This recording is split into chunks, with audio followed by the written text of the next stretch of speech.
broadcast for external reception. International broadcasting, the transmission of programs by a country expressly for audiences beyond its own frontiers, dates from the earliest days of broadcasting. The Soviet Union began foreign league transmission for propaganda purpose in the 1920. Fascist Italy and Nazi Germany made such broadcasts a later date. France, Great Britain, and the Netherlands were next in the field among European countries, though their first use of shortwave broadcasting was aimed at French, English, or Dutch speaking populations overseas. Great Britain began foreign league broadcasting early in 1938 with a program in Arabic and transmissions in Spanish and Portuguese directed to Latin America. By August 1939, countries broadcasting in foreign leagues included Albania, Bulgaria, China, France, Germany, Great Britain, Hungary, Italy, Japan, Romania, the Soviet Union, Spain, the United States, and Vatican City. During World War II, foreign league broadcasting continued the programs of the BBC in particular.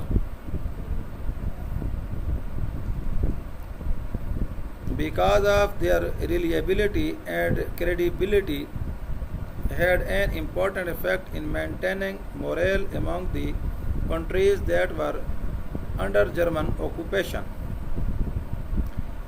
The continuance of international tension after World War II led to remarkable growth of foreign league services.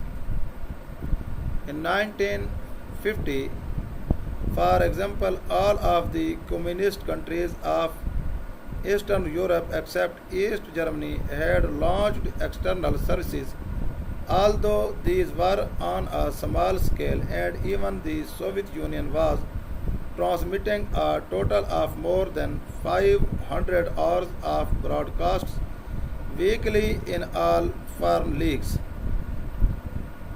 The United Kingdom's output, which had once led the field, had been reduced to slightly more than 600 hours a week, and the Voice of America to less than 500 hours per week. By the early 1980s, the situation had changed radically.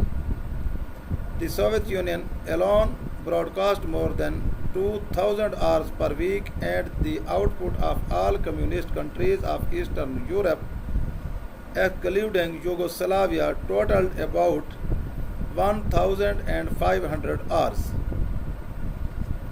The United Kingdom lodged 744 hours in 1981, West Germany lodged 785 hours, and the United States broadcast over the Voice of America and Radio Free Europe, Radio Liberty 1925 hours, 1,925 hours a week.